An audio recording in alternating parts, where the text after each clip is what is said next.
So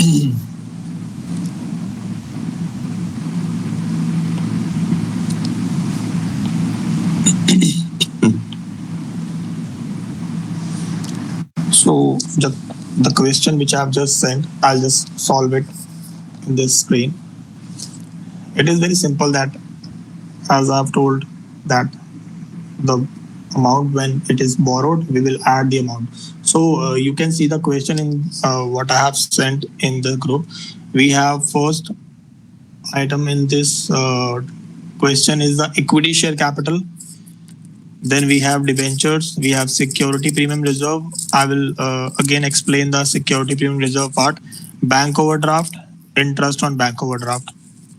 And at last, we have additional information which says interest on debentures also paid of rupees 10,000. So first, we will just prepare the format, a basic format. Just we need to write the heading, cash flow from financing activities.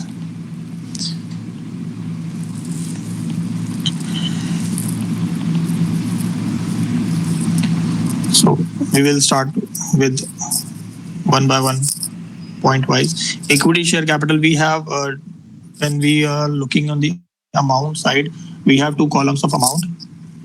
First column is of 31st March 19 and another is 31st March 18. That means previous year balance is 31st March 18 and the current year balance is 2019 31st March. So the previous year balance is also considered as the opening balance. So we will compare the opening balance with the closing balance. So last year में जब पिछले साल में 2018 में as per the question 2018 में 31st मार्च में amount 4 lakh rupees का था और 2019 में अमाउंट जो है वो 5 लाख रुपीस का हो गया. दैट मीन्स कि 1 लाख रुपीस की बोरोइंग इंक्रीज हुई है. So we will write issue of equity shares. हमको सिर्फ वो देखना है कि कितने से अमाउंट इंक्रीज हुआ. When we have two amounts, so first is the opening and another is the closing balance, so we will just take the difference part. So 5 lakh minus 4 lakh is 1 lakh. 1 lakh rupees के हमने इक्विटी शेयर इशू करे हैं, यानी public से हमें equity share से पैसा आया 1 lakh rupees. Other part is 10% debentures. हम एक काम करते हैं कि हम 2-3 लाइंस की जगह छोड़ के लेस वाला पार्ट भी कर लेते हैं. तो इनको हम लोग एक साथ रखेंगे, ऐड वाले एक साथ, लेस वाले एक साथ. सो 10% डिबेंचर्स में 10% का पार्ट भी मैं बताऊंगा क्या होता है. डिबेंचर्स में we can see that previous year में वी हैड 1,50,000 का amount and in the current year we have 1 lakh rupees का amount. So the difference we can see is decreasing, the amount is decreasing. That means we have repaid का debentures में term use करते हैं redemption. Redemption means repayment. So this is called redemption of debentures. तो हमने उनको पैसा वापस किया है डिबेंचर होल्डर्स को. We will write redemption of debentures. 50,000 rupees हमने उनको रिटर्न किया है, तो 50,000 रुपीज हमारे कैश से जाएगा. Security premium reserve 40,000 or 48,000? 40,000. So security premium reserve is also increasing from 40 to 50,000. So we will write security premium reserve. 10,000 rupees से ये भी increase हो रहा है. Then bank overdraft. We can see bank overdraft is also increasing. Previous year 1,50,000, current year is 2 lakh. So हमने overdraft की borrowing भी हमने इंक्रीज करी है, तो ऐसा आया है यानी inflow of cash. So bank overdraft का अमाउंट 50,000 रुपीज प्लस में रिकॉर्ड कर देंगे. And then interest on bank overdraft.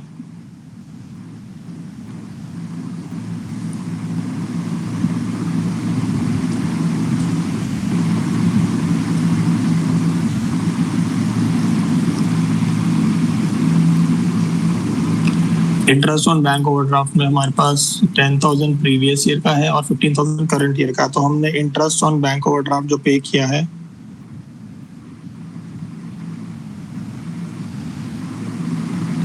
ये पे किया है, मतलब कि बोरोइंग के साथ जो उनको रिटर्न करने के साथ साथ जो हम उनका एडिशनल इंटरेस्ट पे करेंगे वो भी माइनस होगा। तो interest on bank overdraft current year का जो हमने पे किया है वो 15,000 रुपीज है, वो भी माइनस कर देंगे। अब फाइनल अमाउंट निकाल लेते हैं, क्या आ रहा है, 1 लाख प्लस 10,000 प्लस 50, तो 1,60,000 में से हम लोग 75,000 रुपीज माइनस कर देंगे, तो हमारे पास बैलेंस आएगा 85,000 रुपीज का। That is the positive cash, net cash from financing activities. We can write cash flow from financing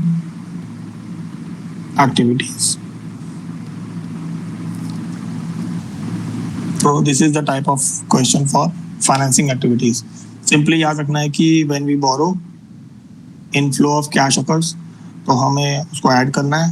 When we repay, so outflow of cash, then we have to deduct. And the net amount which we get, if it is a positive amount, so this is called cash flow from financing, and if it is a negative balance, so we will write cash used in financing activities. So right now we have a positive balance. अब individually हमने तीनों activities तो discuss कर ली हैं. अब इनका अगर एक फुल क्वेश्चन आता है, सो तीनों एक्टिविटीज को एक साथ सॉल्व करने के बाद हमें इसको फाइनली क्लोज भी करना होता है. तो एक छोटा सा एग्जांपल लेता हूँ जिसमें हम लोग इसको क्लोज करना भी सीखेंगे, और उस पूरी स्टेटमेंट को हम लोग लिखेंगे कैश फ्लो स्टेटमेंट, क्योंकि इसमें तीनों एक्टिविटीज साथ साथ होंगी. Cash flow statement. अब हम लोगों को तीनों एक्टिविटीज के सारे पॉइंट्स याद रखने पड़ेंगे.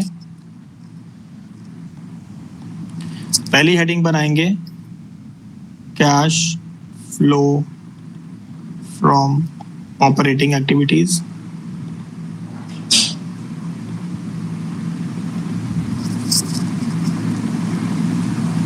देन नेक्स्ट हेडिंग बनाएंगे cash flow from investing activities. ये cash flow from operating activities का अमाउंट जो भी होगा हम इसको यहाँ क्लोज कर देंगे. Then cash flow from investing continue कर देंगे. उसके बाद ABC हम लोग उसकी हेडिंग नेम दे देंगे. Then cash flow from investing activities जब क्लोज हो जाएगा तो उसके बाद हम लोग C पार्ट लिखेंगे cash flow from financing activities.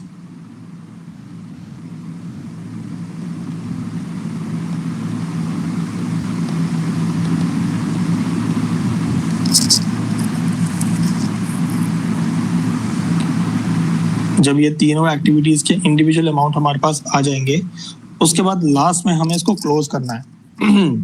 तो क्लोज कैसे करेंगे, तीनों हेडिंग्स के जो भी अमाउंट है A plus B plus C, इन तीनों को ऐड कर देंगे. सपोज हमारे पास cash flow from operating activity का अमाउंट आया है, ये हमारा फाइनल ऑपरेटिंग का आंसर है. सपोज इसको हम कहते हैं 30,000 रुपीज का हमारा cash flow from operating activity का पॉजिटिव आंसर है. इसको मैं प्लस का साइन लगाता हूँ. This is the positive answer.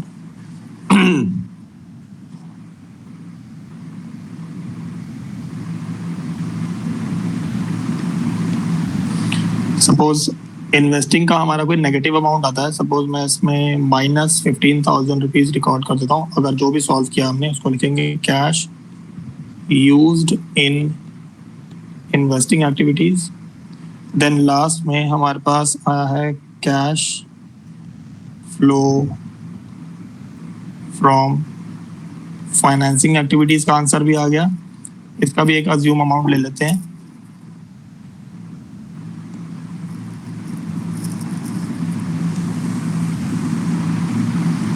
Suppose इसका हम लोग अमाउंट ले लेते हैं 10,000 rupees.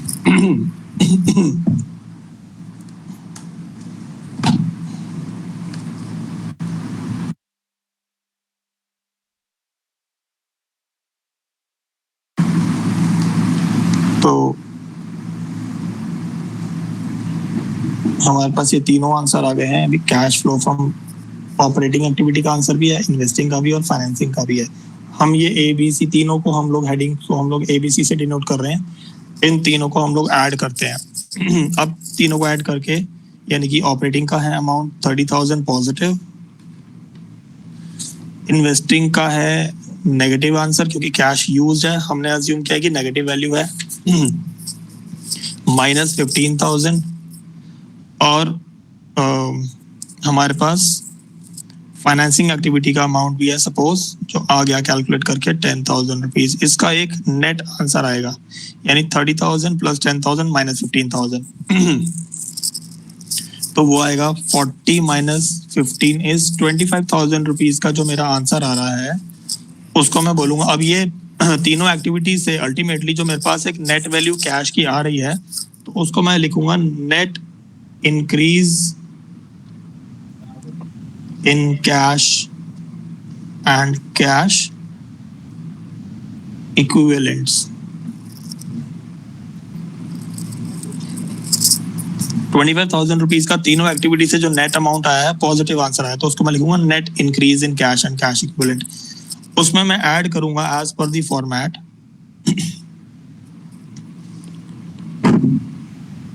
Opening balance of cash and cash equivalents. ये ओपनिंग बैलेंस मेरे पास क्वेश्चन में गिवन होगा। जब मैं कैश फ्लो स्टेटमेंट का पूरा क्वेश्चन सॉल्व करता हूं, तो सपोज मेरे पास क्वेश्चन में कैश एंड कैश इक्विवेलेंट्स का अमाउंट में ओपनिंग बैलेंस, जैसे ओपनिंग बैलेंस 31 मार्च 18 एंड 31 मार्च 19, दो अमाउंट दिए होंगे हमारे पास। अज्यूम कर लेते हैं, सपोज ओपनिंग बैलेंस है 15,000 रुपीज का और क्लोजिंग बैलेंस है 40,000 रुपीज का। ये क्वेश्चन में गिवन है। तो ये क्वेश्चन की इंफॉर्मेशन है और मैं अपनी कैश फ्लो स्टेटमेंट को क्लोज कर रहा हूं। तो मेरे पास तीनों एक्टिविटीज से जो अमाउंट आया है वो आया 25,000 पॉजिटिव। इसमें मैं opening balance of cash and cash equivalent जो मेरे क्वेश्चन में गिवन है, मैं इसको यहाँ पे ऐड करूंगा। मैंने यहाँ पे प्लस का साइन लगाया, दैट मीन्स मैं ऐड करूंगा 15,000 रुपीज। अब दोनों को प्लस करके, इन दोनों को प्लस करके जो अमाउंट आया है 40,000 रुपीज, ये मेरा फाइनल आंसर है, जो कि मेरे closing balance of cash and cash equivalent के साथ मैच करना चाहिए एट द एंड, जो मेरे क्वेश्चन में गिवन है ऑलरेडी। तो ओपनिंग बैलेंस मुझे गिवन होगा, क्लोजिंग बैलेंस मुझे गिवन होगा, बीच में जो तीनों एक्टिविटीज का जो अमाउंट है वही हमारा डिफरेंस होता है। अगर ये डिफरेंस सही होगा तो हमारा क्लोजिंग बैलेंस अपने आप मैच कर जाएगा और हमारी कैश फ्लो स्टेटमेंट करेक्ट हो जाएगी। तो यहाँ पे हम लोग लास्ट में जो मेरा 40,000 रुपीज आंसर आया वो एक्चुअली में मेरा क्लोजिंग बैलेंस है, तो मैं इसको मेंशन कर दूंगा, this is closing balance of cash and cash equivalents, और 40,000 rupees which is equal to the amount which is given in my question. तो वो मेरा करेक्ट हो जाएगा।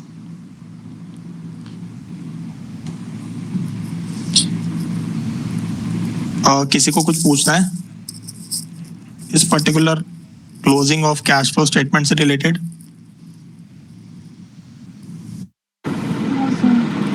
ओके, ठीक है। तो इसके बाद मैं एक क्वेश्चन जो है ग्रुप में, एक छोटा सा क्वेश्चन जो है कैश फ्लो स्टेटमेंट का ही इसमें डाल दूंगा। और आज हमारा ये कैश फ्लो स्टेटमेंट का पार्ट जो है ये क्लोज हो चुका है, ओवर हो गया। हम लोग बहुत ज्यादा टेक्निकल, बहुत ज्यादा कॉम्प्लिकेटेड क्वेश्चंस में नहीं जाएंगे, क्योंकि शॉर्ट टाइम में आप बहुत ज्यादा चीजें नहीं सीख पाओगे इसमें टेक्निकल। तो इसमें हम लोग सिर्फ बेसिक चीजें कवर करेंगे, जिससे कि मोस्टली आपको फॉर्मेट बेस्ड ज्यादा फोकस करना है, ताकि आप मैक्सिमम स्कोर कर सको इसमें। क्योंकि ये टॉपिक्स इतने बड़े हैं कि एक अगर पूरा का पूरा कैश फ्लो स्टेटमेंट अगर करने को हम लोग करेंगे पूरा डिटेल में, तो वो अप्रोक्सीमेट 15-20 डेज तो अकेला टॉपिक ही लेता है। तो हम सिर्फ 1 डे में जितना, 1 और 2 डेज में जितना कर सकते हैं, considering the rest of the syllabus का, तो इतना ही हम सीख पाएंगे। ठीक है ना? मैं एक क्वेश्चन ऐड ऑन कर देता हूँ आपके ग्रुप में, जो कि सिंपल क्वेश्चन होगा, और उस क्वेश्चन में जिसको कोई डाउट होगा तो मुझसे नेक्स्ट क्लास में आप पूछ सकते हैं।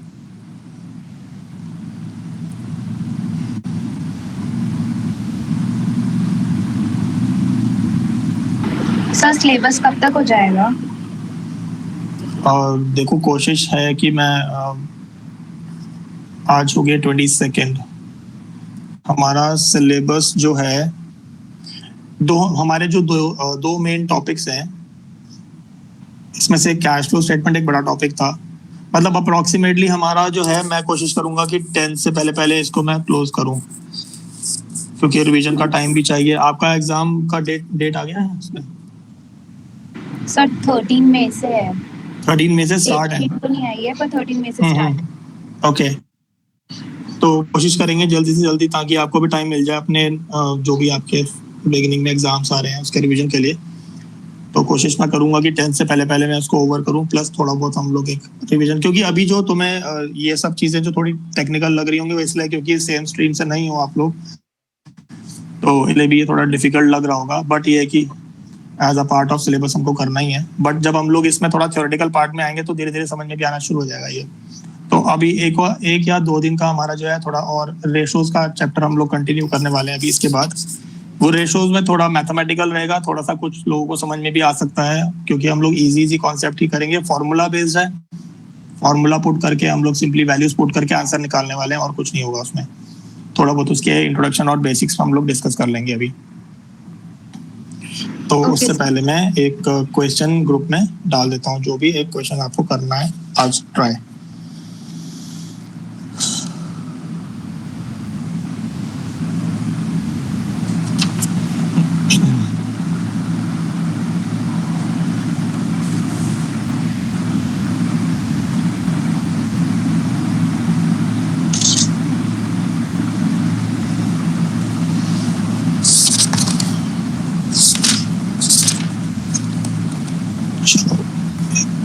क्वेश्चन मैंने एक डाल दिया है, और अभी हम लोग रेशोज स्टार्ट कर लेते हैं।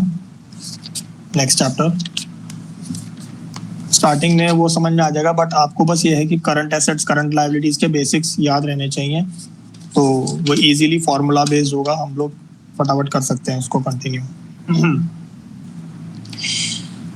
स्टार्ट कर लेते हैं।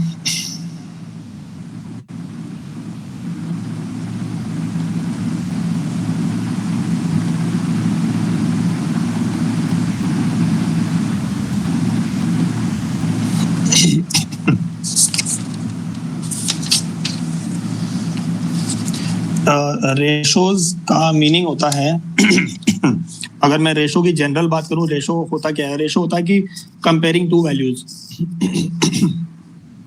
Just a second.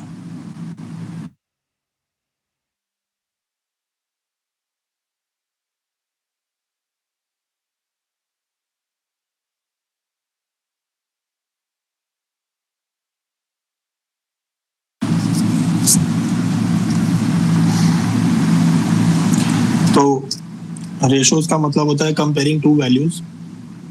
यहाँ पर हम लोग अपनी फाइनेंशियल जितने भी हमारे टर्म्स आने वाली हैं, जो कि हमने बैलेंस शीट में पढ़ी थी। बैलेंस शीट में हमने बेसिक कुछ चीजें पढ़ी थी, मैं आपको दोबारा एक बार रिकॉल करा देता हूँ ताकि हमें उसको रेशोज चैप्टर में अप्लाई करने में प्रॉब्लम ना आए। हमारे पास जो बैलेंस शीट थी उसमें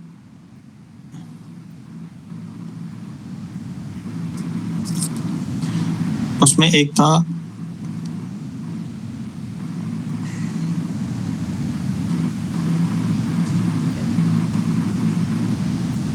शेयर होल्डर्स फंड, यानी कि शेयर कैपिटल पार्ट। दूसरी मेन हेडिंग थी हमारे पास नॉन करंट लायबिलिटीज,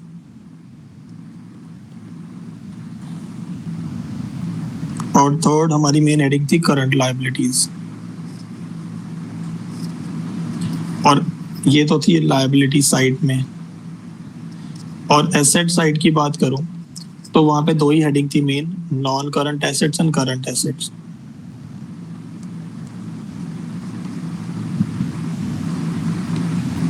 ये बेसिक हमें ये 5 टर्म्स हमें अपने अच्छे से याद रखनी है। इन्हीं के ऊपर बेस्ड है हमारा रेशो एनालिसिस चैप्टर ये, और हमारे पास कुछ प्रॉफिट एंड लॉस स्टेटमेंट की टर्म्स भी आने वाली हैं। तो पहले हम लोग स्टार्ट करते हैं सिर्फ इससे, शेयर होल्डर्स फंड, यानी कि सिर्फ शेयर होल्डर्स फंड टर्म अगर हम समझें तो शेयर होल्डर्स यानी कि जो हमारी कंपनी के जिन्होंने शेयर्स खरीदे हैं उनका जो पैसा हमारे पास पड़ा हुआ है, that is share holders fund. तो जो भी शेयर्स का पैसा है, जो इक्विटी शेयर और प्रेफरेंस शेयर के बेसिस में जो पैसा हमारे पास आ रखा है पब्लिक का, वो सब इसके अंदर होता है। नॉन करंट का मतलब होता है लाइबिलिटी का, जो मोर देन 12 मंथ्स की लाइबिलिटी हमारे ऊपर होती है, बोरोविंग्स। एंड करंट मींस जो मैक्सिमम 12 मंथ्स की बोरोविंग होती है। ऐसी नॉन करंट एसेट्स यानी कि जो मोर देन 12 मंथ्स से ज्यादा की वैल्यू के टाइम के एसेट्स होते हैं, जो लॉन्ग टर्म हम लोग जिनको यूज करते हैं, जैसे मशीनरी, प्लांट, बिल्डिंग। और करंट एसेट्स यानी कि ऐसे छोटे छोटे एसेट्स यानी कि स्टॉक, जो कि 2 3 4 महीने में, मैक्स टू मैक्स 12 महीने में हमको उसको क्लोज करना होता है, तो वो करंट। तो करंट मींस करंट ईयर के अंदर अंदर, non current means more than 12 months. तो ये हमारे बेसिक टर्म्स है जो दोबारा यूज होंगी रेशोज चैप्टर करने के टाइम में। तो रेशोज का मतलब क्या होता है? रेशो का मतलब होता है सिंपली कंपेयरिंग टू वैल्यूज। अब मुझे इनमें से, इन पांचों टर्म में से किसी को किसी से कंपेयर करना होगा, तो अल्टीमेटली मैं कैसे करूंगा? डिवाइड करके। डिवाइड करने से क्या होगा? मैं उसको लोएस्ट टर्म में बना के उसका कंपैरिजन कर पाऊंगा। सपोज मैं कह रहा हूं कि अगर मुझे करंट एसेट्स को करंट लाइबिलिटीज के साथ अगर कंपेयर करना हो,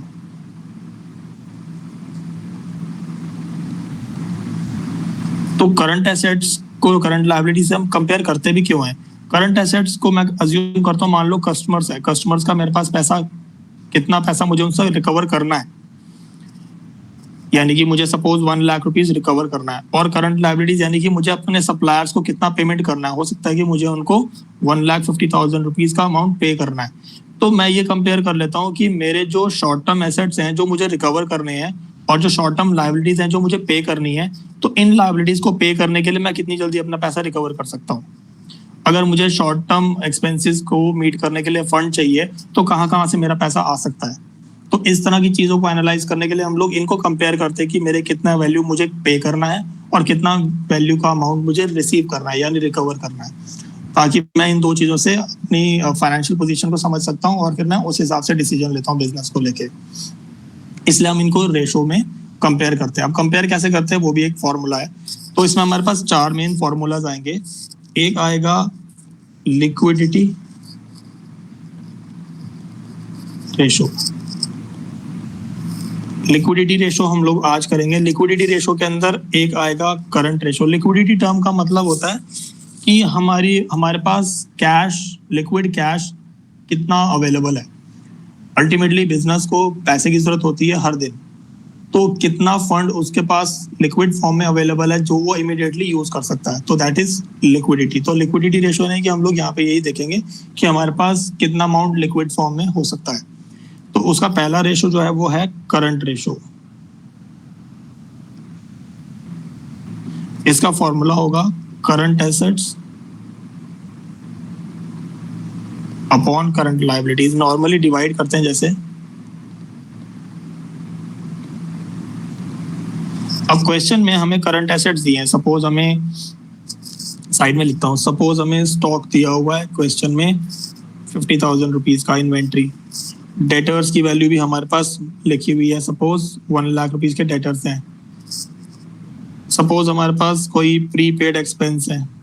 प्रीपेड एक्सपेंस का मतलब होता है ऐसे एक्सपेंसेस जो हमने एडवांस में पे करे हुए हैं। सपोज 20,000 रुपीज का प्रीपेड एक्सपेंस भी है। कोई ऐसी इनकम भी है जो अभी आनी है, जो अर्न तो कर ली है, अक्रूड इनकम जिसको बोलते हैं। अक्रूड इनकम मतलब कि जो इनकम अर्न कर ली है बट नॉट रिसीव्ड, इसको बोलेंगे income earn but not received. तो जो पैसा हमें मिलना है वो भी हमारा करंट एसेट होता है, वो भी हमारा एसेट ही होता है एक्चुअली में। तो अक्रूड इनकम में सपोज मैं कहता हूँ कि 30,000 रुपीज की अक्रूड इनकम अभी है जो मिलनी है। मान लेते हैं ये हमारे पास क्वेश्चन का पार्ट है, क्वेश्चन की इंफॉर्मेशन है। ऐसी हमारे पास करंट लायबिलिटीज भी होंगी जो क्वेश्चन में गिवन होंगी। तो करंट लायबिलिटीज में हमारे पास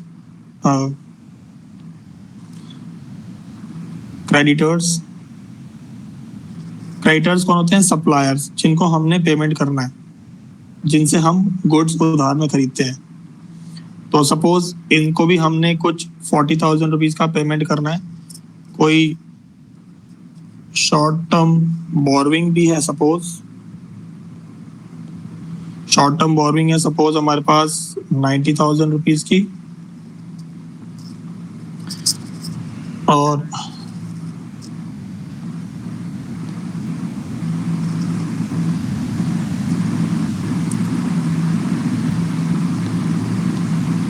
शॉर्ट टर्म प्रोविजन भी है 10,000 रुपीज का, और अदर करंट लाइबिलिटीज भी हैं सपोज क्वेश्चन में 20,000 रुपीज की। अब मैं टोटल करंट एसेट्स का टोटल कर लेता हूँ और करंट लाइबिलिटीज का टोटल भी, दोनों का टोटल करके चेक कर लेता हूँ। तो अगर मैं करंट एसेट्स का टोटल करूँ 50,000 plus 1 lakh, 1,50,000, 1,50,000 plus 20, 1,70,000 and 30 is 2 lakh. अब मेरे पास टोटल करंट एसेट्स हैं 2 लाख के, जो कि मैंने फॉर्मूला में रिप्लेस कर दिया करंट एसेट्स के बदले में। और करंट लायबिलिटीज मेरे पास कितने की, ये सब करंट लायबिलिटीज हैं, इनका टोटल कर लेते हैं। 90 एंड 40 130, 130 एंड 30 160, तो 1,60,000 रुपीज की करंट लायबिलिटीज है। 1,60,000 की करंट लायबिलिटीज। अब मैं इसको सबसे छोटे फ्रैक्शन में लेके आऊंगा, मैथमेटिकली थोड़ा सा आपको सॉल्व करना पड़ेगा। हम कॉमन जीरोस चेक कर लेते हैं। 1 2 3 4 5, न्यूमरेटर में 5 जीरोस हैं, डिनोमिनेटर में 4 जीरोस हैं, तो 4 जीरोस नीचे से 4 जीरो ऊपर से कट कर लेते हैं। अब बचा 20/16, तो फिर मैं उसको 2 से भी कैंसिल कर सकता हूँ। 2 8 16, 2 10 20, 2 4 8, 2 5 10। अल्टीमेटली हमें आंसर कहाँ लेके आना है? मेरा अभी आंसर 5/4 आ रहा है, बट मुझे क्या करना है, मुझे उसको सॉल्व करके नीचे 1 लेके आना है, चाहे ऊपर न्यूमरेटर डेसिमल में आ जाए। 4 1 4 डॉट 4 2 8 2 4 5 20, तो 1.25, तो 1.25 मैं इसको लिखूंगा कैसे लास्ट में, 1.25 रेशो 1। इसका मतलब क्या हुआ? इसका मतलब ये हुआ कि लास्ट सबसे नीचे अगर डिनोमिनेटर में अगर मैंने 1 कर दिया, इसका मतलब ये हुआ कि अगर करंट लायबिलिटीज 1 है तो उसके कंपैरिजन में करंट एसेट्स मेरे पास 1.25 टाइम्स है। अब मैं यहाँ पे यही तो कंपेयर कर रहा हूँ कि करंट लायबिलिटीज के कंपैरिजन में करंट एसेट्स कितने हैं। मतलब मैं एक बहुत ओके फाइनेंशियल पोजीशन मैंने बिजनेस में मेंटेन किया हुआ है, क्योंकि मेरे करंट एसेट्स करंट लायबिलिटी से ज्यादा है। तो ऐसे एनालाइज करते हैं। तो हमें एनालाइज करने के लिए एक पर्टिकुलर एक फॉर्म में हमें आंसर देना है। तो अल्टीमेटली आपको ये 5/4 वाले फॉर्म में आंसर नहीं देना है, हमें ये 1.25/1 यानी डिनोमिनेटर में मेरा आंसर 1 ही होना चाहिए, तभी मैं उसको फाइनली रेशो 1 में आंसर दूंगा। तो ये मेरा है आंसर देने का तरीका, और ये है मेरा रेशो सॉल्व करने का रीजन कि हम लोग रेशोज बनाते क्यों हैं। तो इसके कुछ थ्योरेटिकल पार्ट भी डिस्कस कर लेते हैं। मैं देख लेता हूँ कौन कौन से मेन टॉपिक्स हैं। रेशो एनालिसिस की अगर डेफिनेशन की बात की जाए तो it is a study of relationship among various financial factors of a business.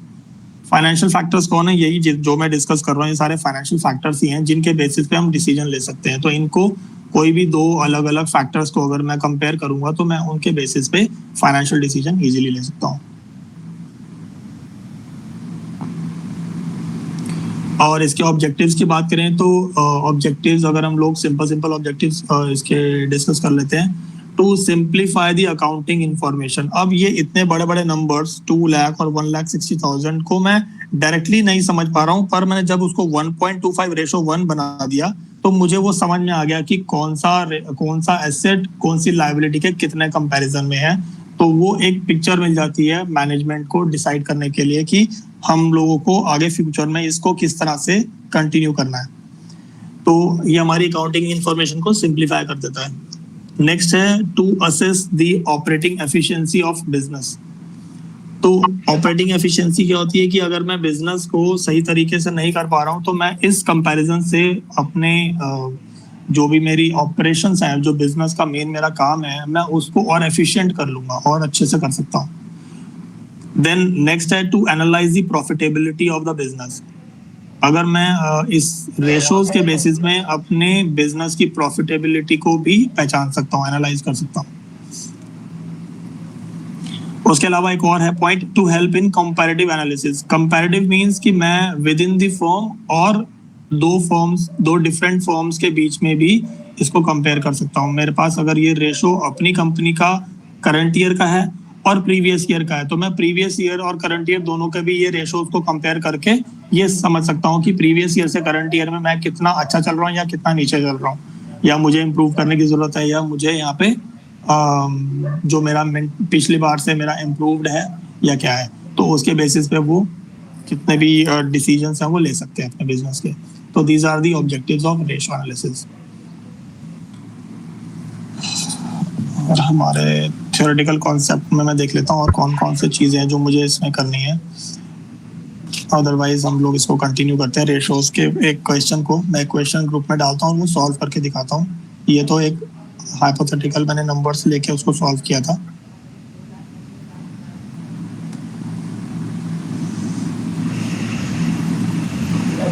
Ratios में meaning, different types and problems, limitations भी हैं।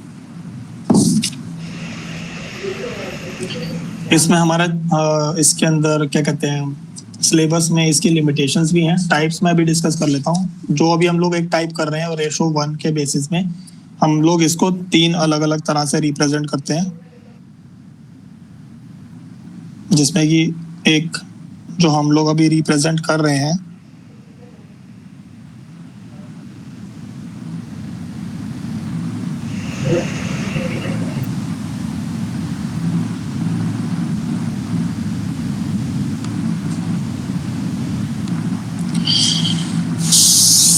एक तो हमारा रिप्रेजेंटेशन का जो मेथड है वो रेशो 1 के बेसिस में है।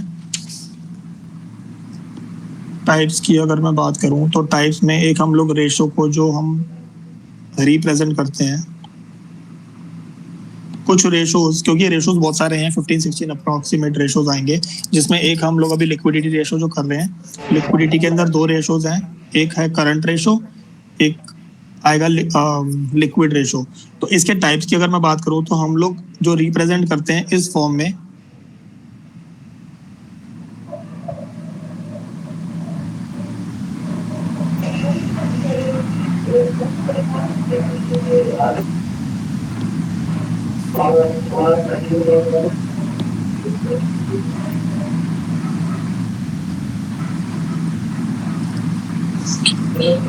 सपोज करंट रेशो जैसे हमने अभी भी लिखा,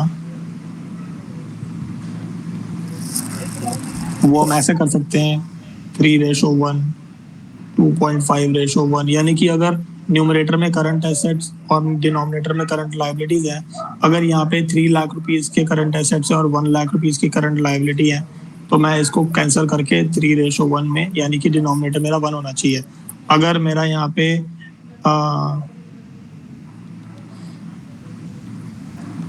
अगर मेरा इसके हिसाब से अगर मैं चलूँ 2.5:1, सपोज मेरे पास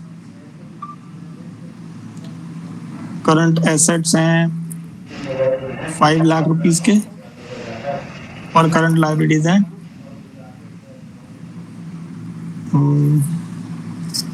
2 लाख रुपीस की। तो मेरा जीरोस कैंसिल करने के बाद आंसर 5/2 आएगा, पर मुझे क्या करना है, मुझे इसको कैंसिल करके 2.5 कंप्लीट करना है, तो मेरा आंसर आएगा 2.5:1। ये ऐसे मैं सॉल्व कर दूंगा। एक ये मेथड होता है। तो ये एक जो हम लोग अभी कर रहे हैं वो हमें इसी तरह से प्रेजेंट करना है।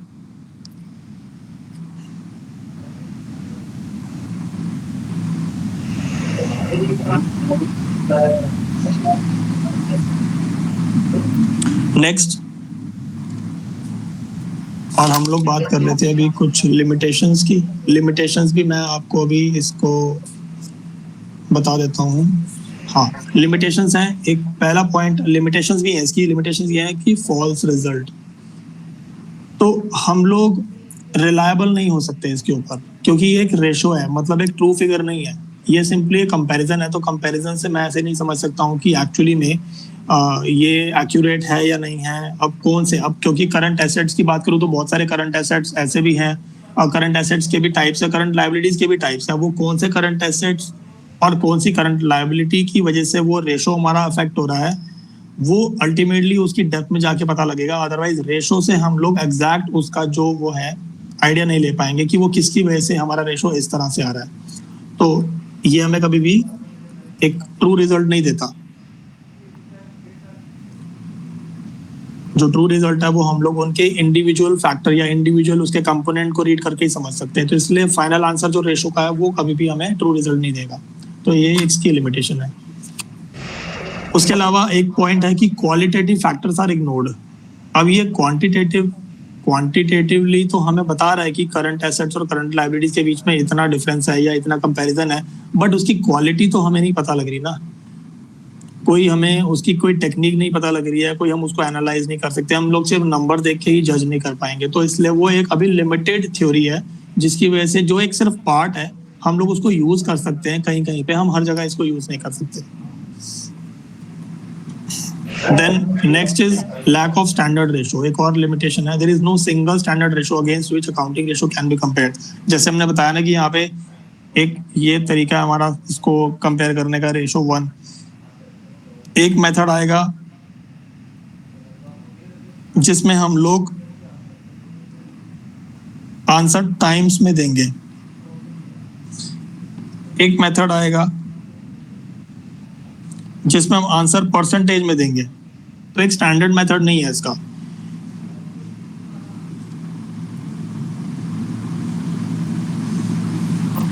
फिर एक और लिमिटेशन है कि it may not be comparable इसलिए नहीं हो सकता है क्योंकि हो सकता है कि जो दो डिफरेंट कंपनीज के अगर फाइनेंशियल्स को रेशोज के बेसिस में कंपेयर किया जाए, तो हो सकता है कि दोनों जो है वो अलग तरीके से अपने अकाउंट्स में कुछ चीजें अज्यूम करते हो, सो उनकी डिफरेंट अकाउंटिंग पॉलिसीज हो सकती हैं, वो उनके डिफरेंट अकाउंटिंग प्रोसीजर्स हो सकते हैं, जिसकी वजह से दोनों को कंपेयर करना भी कई बार पॉसिबल नहीं होता है, इसलिए इनकी कुछ लिमिटेशंस हैं। तो ये है हमारी लिमिटेशंस ऑफ रेशोज।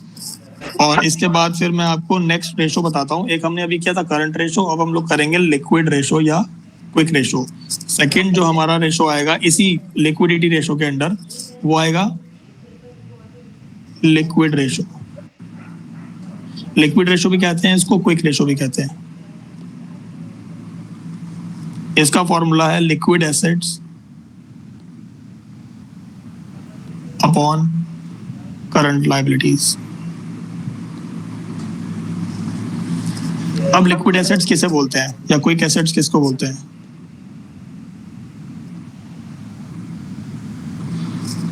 अगर मैं करंट एसेट्स में से जितने भी करंट एसेट्स हैं हमारे, उन करंट एसेट्स में से अगर मैं इन्वेंट्री यानी कि स्टॉक हटा दूं और प्रीपेड एक्सपेंसेस को भी हटा दूं, तो जो एसेट्स रह जाएंगे उनको मैं बोलूंगा liquid assets. That means difference between current assets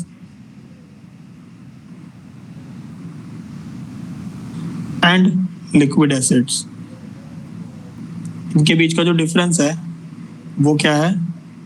सिर्फ इन्वेंट्री एंड प्रीपेड एक्सपेंस। अगर मैं ये इन्वेंट्री और प्रीपेड एक्सपेंस को करंट एसेट्स में से हटा दूं, डिडक्ट कर दूं, तो आंसर आएगा लिक्विड एसेट्स। और लिक्विड एसेट्स में अगर मैं ये प्रीपेड एक्सपेंस और इन्वेंट्री प्लस कर दूं, तो आंसर आएगा करंट एसेट्स। तो ये हमारे लिक्विड एसेट्स होते हैं। तो लिक्विड एसेट्स से ही हमारा लिक्विड रेशो बना है या क्विक रेशो बना है। लिक्विड रेशो का मतलब में लिक्विड एसेट्स का मतलब होता है कि ये वो एसेट्स हैं जो करंट एसेट्स से भी जल्दी कैश में कन्वर्ट हो सकते हैं। तो लिक्विडिटी का जो टर्म है ये वही रिलेट होगा। लिक्विडिटी मींस कैश में कन्वर्ट कितना जल्दी हो सकता है कोई एसेट। तो लिक्विड रेशो में हम लोग फॉर्मूला शायद मैंने लिख दिया था, liquid assets upon current liabilities. इसका एग्जांपल ले लेते हैं। सॉल्व इसको बिल्कुल वैसे ही करना जैसे हमने करंट रेशो को किया था। अगर मुझे क्वेश्चन में सपोज इंफॉर्मेशन दी है cash 1 lakh, debtors 80,000, stock 35,000, prepaid expense 15,000,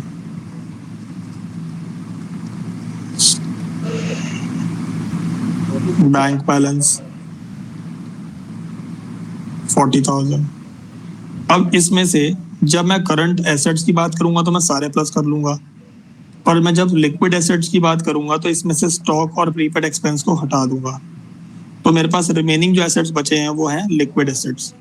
तो अगर मैं करंट एसेट्स लिखूंगा तो करंट एसेट्स का टोटल आएगा 1 लाख प्लस 80, 1 लाख 80 प्लस 50, 230 और 40, 270, 2,70,000 के मेरे टोटल करंट एसेट्स हैं। पर अगर मैं क्विक एसेट्स की बात करूं तो उसमें से 40,000 के अगर हटा दूं तो 2,30,000 रुपीज के क्विक एसेट्स हैं। तो अब बस मुझे सिंपली क्या करना है, वही करंट एसेट्स को यूज नहीं करना, लिक्विड एसेट्स क्विक एसेट्स को मुझे यहाँ पे न्यूमरेटर में यूज करना है 2,30,000, और करंट लायबिलिटीज वही रहेंगी जो हमारे क्वेश्चन में है। करंट लायबिलिटीज में क्रेडिटर्स सारी सेम रहेंगी, वो 50,000 की क्रेडिटर्स हैं, शॉर्ट टर्म बोरविंग्स हैं,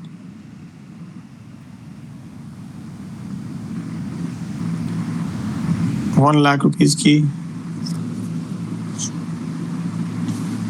तो सपोज मेरे पास इतनी ही करंट लायबिलिटी है, 1,50,000 रुपीज की करंट लायबिलिटीज है, तो यही करंट लायबिलिटी में 1,50,000 रुपीज डिनोमिनेटर में लेके इसको कैलकुलेटर से सॉल्व कर लूंगा, और जो भी मेरा आंसर आएगा अल्टीमेटली मुझे इसका डिनोमिनेटर बिल्कुल खत्म करना है, सिर्फ 1 रहना चाहिए लास्ट में। मैं सॉल्व भी कर देता हूँ। अगर मैं डायरेक्टली 2,30,000 को डिवाइड बाय 1,50,000 कर दूं तो आंसर आएगा 1.33, 1.53, 1.53 डिवाइड बाय 1, तो इसको मैं लिखूंगा 1.53 रेशो 1। रेशो मतलब 2 डॉट्स लगाने हैं मुझे, पर इसका मेरा आंसर क्लोज हो जाएगा।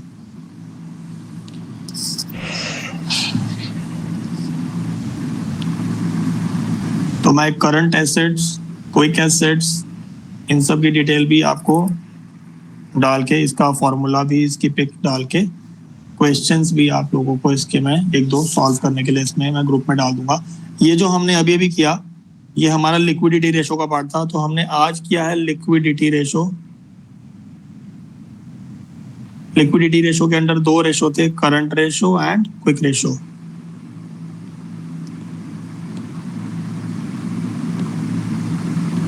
कल हम लोग करेंगे solvency ratio.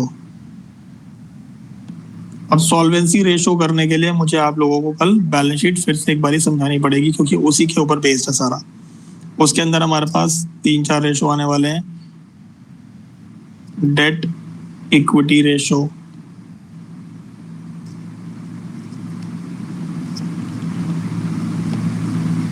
Total assets to debt ratio. तो इसमें ये टर्म्स क्या है, ये टर्म्स क्लियर करनी पड़ेंगी। Proprietary ratio,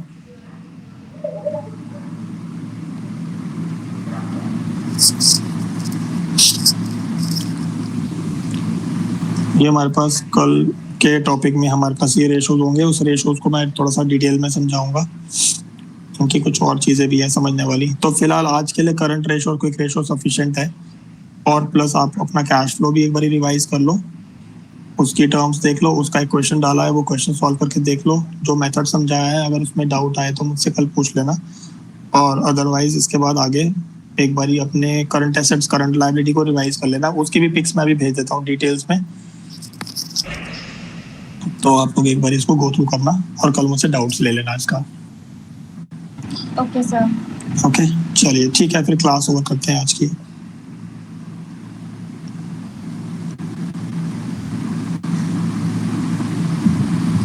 thank you sir. Okay.